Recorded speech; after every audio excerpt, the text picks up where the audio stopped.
Hello everybody. इस video में हम CAPF पेपर 2 का ऑनलाइन टेस्ट पेपर 20AC04 के रिपोर्ट के क्वेश्चंस का आंसर डिस्कशन करेंगे। और एक अनाउंसमेंट भी करना है मुझे कि मैंने 20AC04 टेस्ट पेपर का लिंक प्रोवाइड कर दिया है डिस्क्रिप्शन बॉक्स में।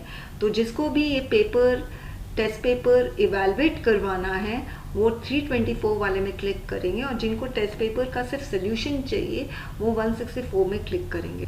तो स्टूडेंट्स, ये रिपोर्ट का टॉपिक है क्रिमिनलाइजेशन ऑफ इंडियन पॉलिटिक्स। इसी से मिलता जुलता टॉपिक यूपीएससी ने एक बार और पूछा था 2017 में, करप्शन इन पॉलिटिक्स।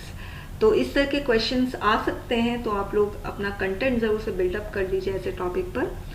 अब देखिए, रिपोर्ट का जो हेडिंग होता है वो इस तरह से देना चाहिए।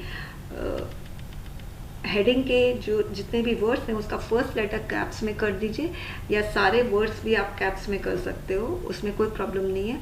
अब कोई ये बोलता है कि जो क्वेश्चन है उसी को हम हेडिंग बना सकते हैं, तो बिल्कुल आप क्वेश्चन को ही हेडिंग बना दीजिए, उसमें कोई प्रॉब्लम नहीं है। और कभी भी हेडिंग को आप अंडरलाइन नहीं करोगे, डबल इन्वर्टेड कॉमास में नहीं डालोगे। अब ये फॉर्मेट है, आप देख रहे हो, दिल्ली 20 फरवरी 2020। प्लेस आप हमेशा दिल्ली लिख सकते हो, उसमें कोई प्रॉब्लम नहीं है। ये एक बहुत जनरल टॉपिक है, तो जनरल टॉपिक में आप दिल्ली लिख सकते हो, इंडिया का कैपिटल है, कोई प्रॉब्लम नहीं है। और अगर सपोज कोई इवेंट बेस्ड आया, जैसे वाइजैक गैस ट्रेजेडी आ गया, तो उसमें आप विशाखापट्टनम लिख दोगे, मगर कभी भी स्टेट का नाम मत लिखना, आंध्र प्रदेश, ठीक है, इस तरह से नहीं लिखोगे स्टेट का नाम, आपको सिटी का ही नाम लिखना है। ओके। अब जो डेट है, डेट आप लोग, अगर सपोज इवेंट है तो इवेंट जब हुआ है उसके 1 महीने बाद का डेट डालना। इवेंट जिस दिन हुआ है उस दिन का डेट अगर डालोगे तो आपके रिपोर्ट का जो कंटेंट होगा उसमें आपको ज़्यादा इंफॉर्मेशन आप नहीं डाल पाओगे, क्योंकि उसी दिन हुआ है जो इवेंट, तो उस समय ज़्यादा इंफॉर्मेशन नहीं होती है। इवेंट के 1 महीने बाद जब आप रिपोर्ट का डेट डालते हो तो आपके पास 1 महीने के दौरान इवेंट से रिलेटेड जो भी हुआ है वो आप अपने रिपोर्ट के कंटेंट में इंक्लूड कर सकते हो। मगर जिस दिन इवेंट हुआ उसी दिन का डेट डालोगे तो फिर मुश्किल हो जाएगी, फिर उसी दिन जो हुआ है वो ही आपको लिखना पड़ेगा। आप उसके बाद जो हुआ है वो नहीं लिख पाओगे, क्योंकि डेट डला हुआ है, इवेंट डेट। ओके। और दूसरी चीज़ है, इवेंट कौन से डेट में हुआ है एग्जैक्टली वो याद नहीं रहता है, मगर मंथ ज़रूर याद रखना है, और उसके अगले मंथ वाला आप डेट डालना। ओके। और यदि जब जनरल टॉपिक्स आते हैं, जैसे क्रिमिनलाइजेशन ऑफ इंडियन पॉलिटिक्स, ये जनरल है, तो आप एग्जाम डेट डाल सकते हो, उसमें कोई प्रॉब्लम नहीं है। नेक्स्ट है बाय स्पेशल करस्पॉन्डेंट।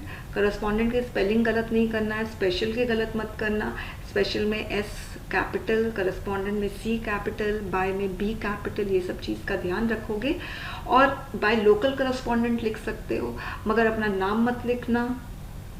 अगर अपना नाम लिख दोगे तो आप अपनी आइडेंटिटी रिवील कर रहे हो, तो वो काम नहीं करना। अब आप बोलोगे मैम हम अपना नेबर का नाम लिख दे, अब एग्जामिनर को कैसे पता चलेगा ये आपका नेबर का नाम है या आपका नाम है? ये तो उसको नहीं पता चलेगा, बस उसको ये पता चल रहा है कि आप अपना आइडेंटिटी रिवील कर रहे हो, तो ये काम नहीं करोगे। ओके। अब रिपोर्ट का कंटेंट मैं बता देती हूँ।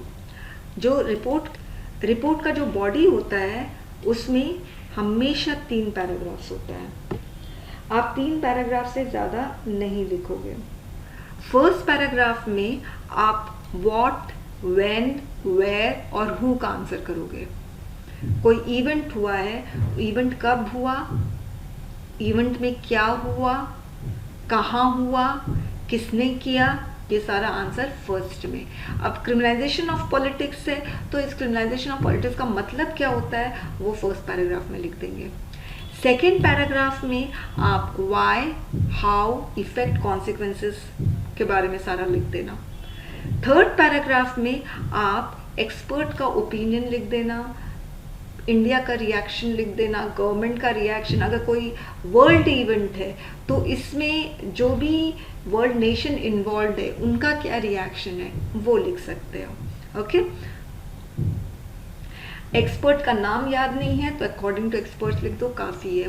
According to political analyst, according to economist, ऐसे करके लिख सकते हो, according to environmentalist. Okay,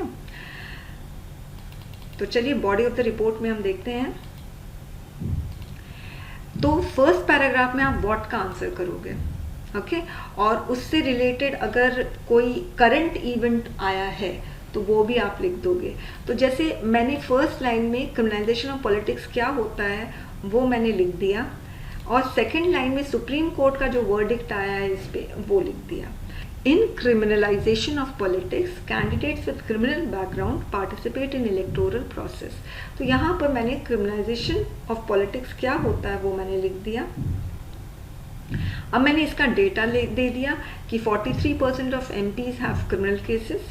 supreme court का क्या ऑर्डर आया है वो लिख दिया। The supreme court has ordered political parties to publish and upload on their website the entire criminal history of their candidates along with explanation why candidates with pending criminal cases are selected as candidates for contesting election. उसके बाद Y, how, effect, consequences, ये मैंने second paragraph में दिया है। Over the last 4 general elections, an alarming increase in the incidence of criminals in politics is reported.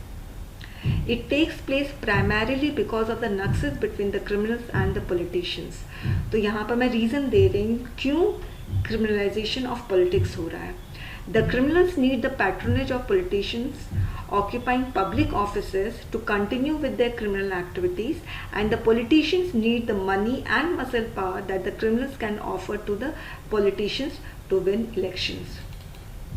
इसमें मैंने कोई पॉलिटिकल लीडर का नाम नहीं दिया है, आप भी मत देना। Such nexus has led the criminals themselves to contest elections. It is giving rise to nepotism.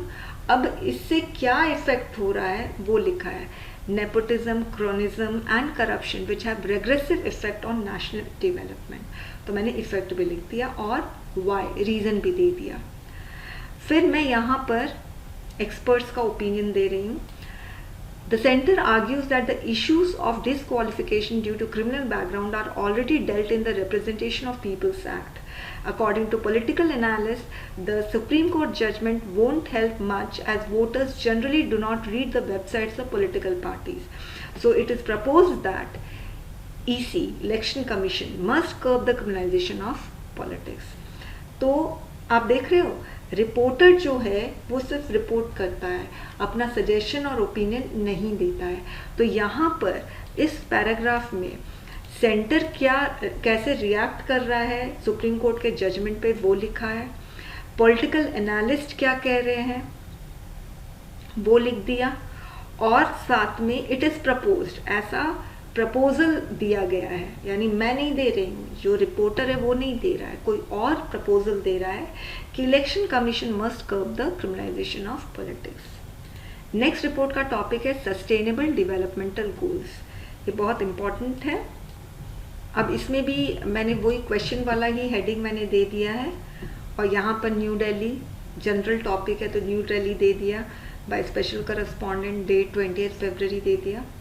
Sustainable developmental goals क्या है, व्हाट का आंसर आपको फर्स्ट पैराग्राफ में करना है, क्योंकि जनरल टॉपिक है तो इसमें आप व्हेन का भी आंसर कर सकते हो कि ये 2015 में इसको अडॉप्ट किया गया था, वेयर का आंसर कर सकते हो। ओके, डिपेंड करता है कि टॉपिक का क्या आंसर हो सकता है, डिपेंड करता है टॉपिक से रिलेटेड हम क्या क्वेश्चन पूछ सकते हैं। What, when, where, who.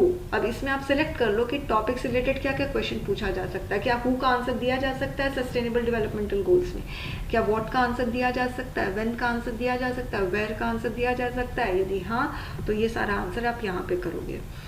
The Sustainable Developmental Goals are collections of 17 global goals that were officially adopted by 193 countries at the UN General Assembly in 2015. Each goal has specific targets that need to be met by 2030. These goals target at ending poverty, fighting inequality, and addressing the urgency of climate change. The United Nations Development Programme is one of the leading organizations working to fulfill the SDGs by the year 2030. The SDG is built on the Millennium Development Goals that were adopted in 2000, but the SDGs have more ambitious agenda seeking to eliminate rather than reduce poverty. The agenda also include issues that were not in MDGs such as climate change, sustainable consumption, innovation and the importance of peace and justice for all.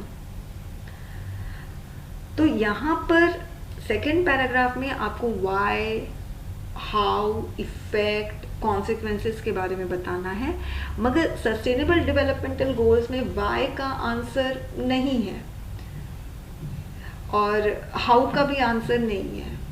तो इसमें मैंने sustainable developmental goals का history बता दिया कि पहले millennium developmental goals था, फिर उसको चेंज करके सस्टेनेबल डेवलपमेंटल गोल्स कर दिया, और सस्टेनेबल डेवलपमेंटल गोल्स में क्या क्या नया है वो मैंने यहाँ पे बता दिया।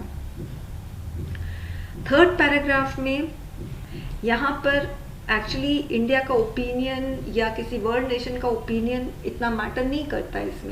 इसमें मैटर ये करता है कि सस्टेनेबल डेवलपमेंटल गोल्स, ये जो टारगेट है, इसको कौन सा कंट्री सीरियसली ले रहा है और क्या रैंक है इनकी, ये मैंने बात की है। The Sustainable Development Report 2019 presents the SDG Index for all UN member states on the achievement of SDGs. तो सस्टेनेबल डेवलपमेंटल रिपोर्ट 2019 में आया था, इसीलिए इम्पोर्टेंट भी है। अब इसमें मैंने रैंक बताया है। Denmark tops the sustainable development goal index with a score of इतना। In terms of temperature reduction target, the UN emission gap report indicates that India has over achieved the target. बहुत important है। This indicates that India is committed to achieving the SDGs. Niti Aayog in 2019 released the SDG India Index, which reveals that Kerala is the best performing state with a score of 70. Bihar, Jharkhand and Arunachal Pradesh are the worst performing states. तो यहाँ पर world के context में कौन top पर है? Denmark है। India का क्या रैंक है यूएन एमिशन गैप रिपोर्ट में, वो बता दिया। इंडिया के अंदर स्टेट्स का क्या रैंक है वो बता दिया। बेसिकली जब आपका वर्ल्ड कंटेक्स्ट का कोई टॉपिक आता है तो आपको पूरा वर्ल्ड कंटेक्स्ट में बताना है, मगर उस वर्ल्ड इवेंट का क्या इम्पैक्ट है इंडिया पर, वो आपको लास्ट पैराग्राफ में थोड़ा सा एलैबोरेटली डील करना चाहिए, जो मैंने यहाँ पर किया है। Okay, thank you students.